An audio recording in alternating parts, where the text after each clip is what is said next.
Glory to Jesus Christ. The blessing of the Lord be upon you, Father, Son, and Holy Spirit. Amen.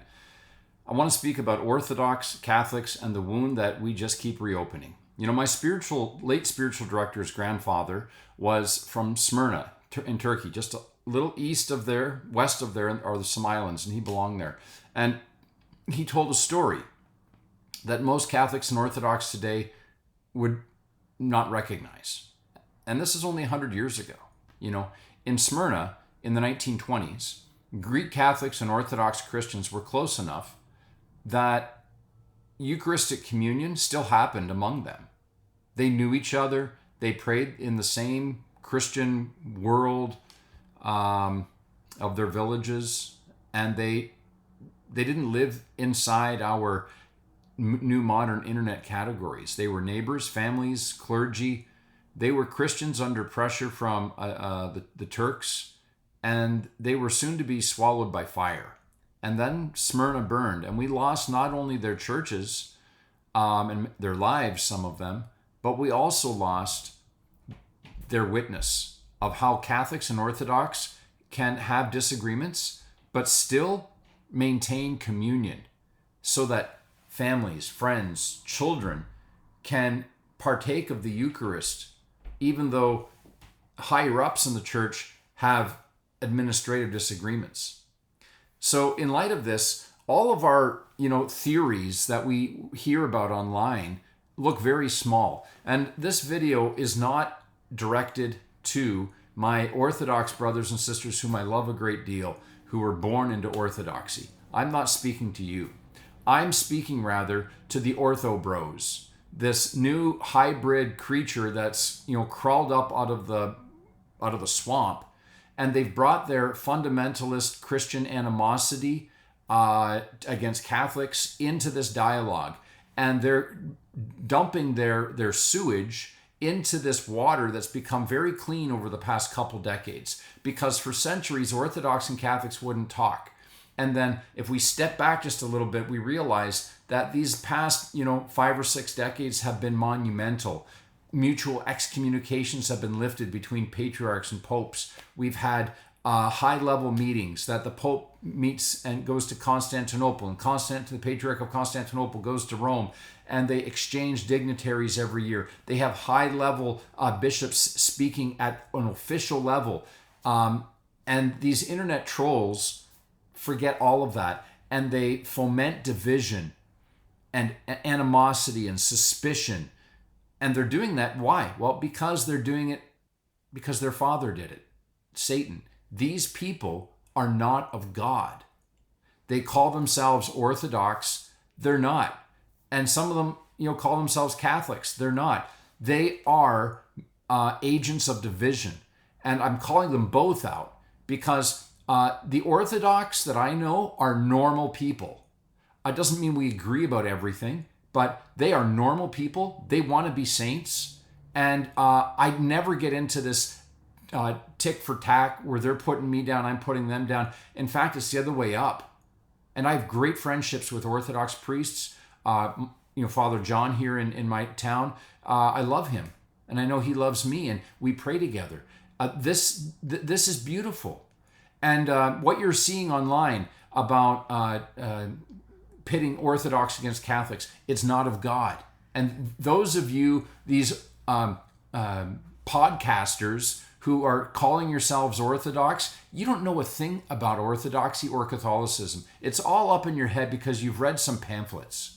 But I think all of you should shut your mouths and learn some humility, be docile, and learn from your betters. Learn from the old lady who's been in the Greek church for 5 decades and cleans and prays. You sit at her feet and you learn about Orthodoxy from her before daring to get onto your keyboard and turn your camera on and tell everyone else about Orthodoxy. And the same goes for converts to Catholicism. Some of the bitter radtrads out there who are just really angry. And if it's not Latin, it's not authentic. And you guys go at each other, but you don't know each other. And you don't even know your own tradition that you ascribe yourself to. You need to learn love, learn unity, learn humility. That's what the world needs. The Muslims, actually, they need what you're doing. The Muslims and people who are opposed to the message of Christ, they like what you're doing because it scandalizes Christ and it scandalizes the church. So I'm speaking openly here, and this division is not acceptable. Christ spent his last night on earth praying the high priestly prayer that his disciples would be one. And I'm not comfortable with our division.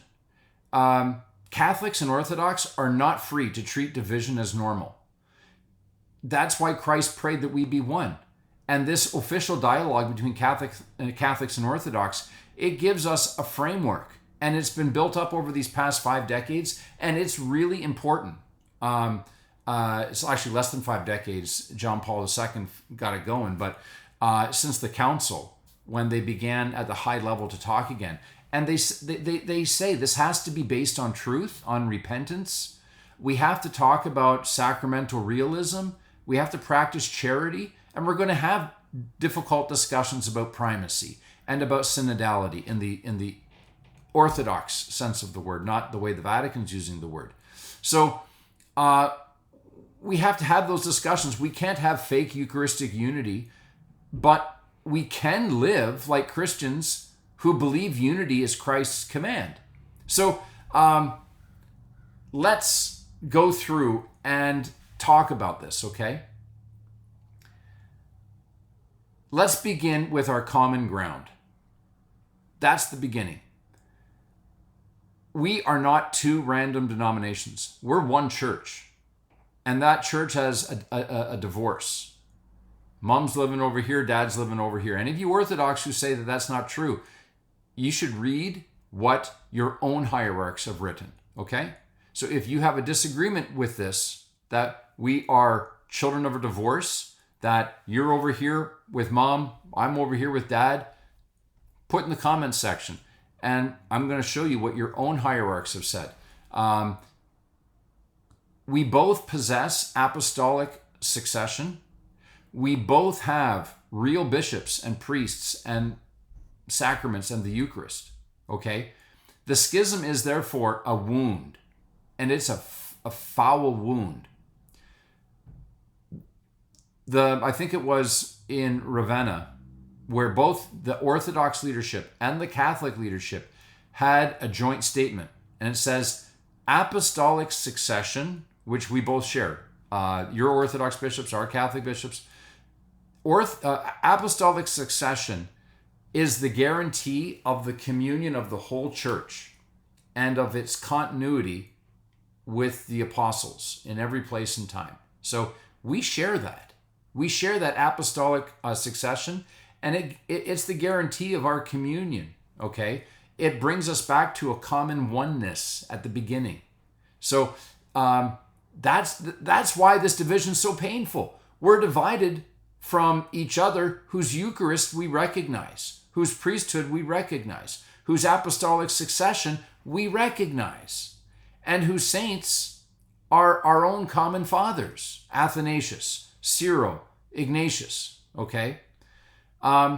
So we have to get back to unity, sacramental unity, and the fomenting of online division is not an option here.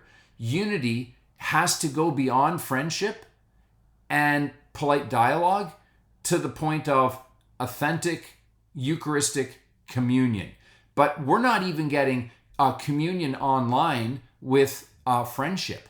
There's animosity there, and there's real division, and that's not of God. Okay, so what do? I look at the first millennium. The first millennium gives us the guidance for today. Catholics and Orthodox need to recover how primacy that Catholics focus in on, and how synodality, which Orthodox laser in on, we have to focus on how that worked before the rupture hardened. So in the words of people who are far smarter and holier than me, let's just use the history of the church in the first millennium as the template, okay? And let's just use that as a template. This is what the hierarchs of both East and West agreed upon. I think it was about 10 years ago. Okay, we're not reinventing unity. This is a unity that already existed. Okay. People don't realize, these online Orthodox, they don't realize the blood that's been spilled. They're ignorant of it. You know, we have a priest here in the United States, a Greek Catholic priest, whose father was killed by the Orthodox.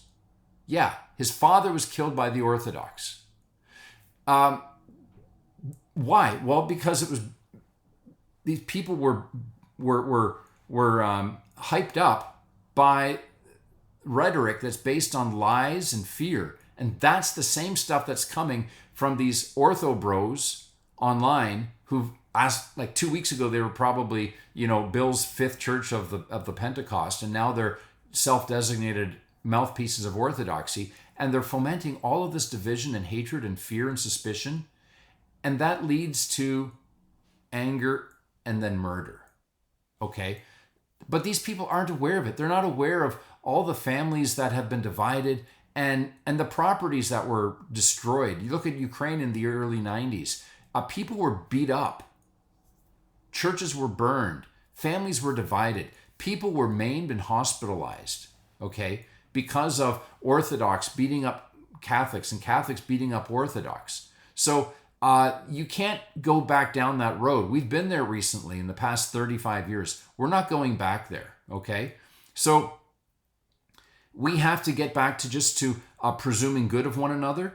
We have to have honest discussions about primacy and synodality, but we also have to have this purification of our memory. We carry historic wounds.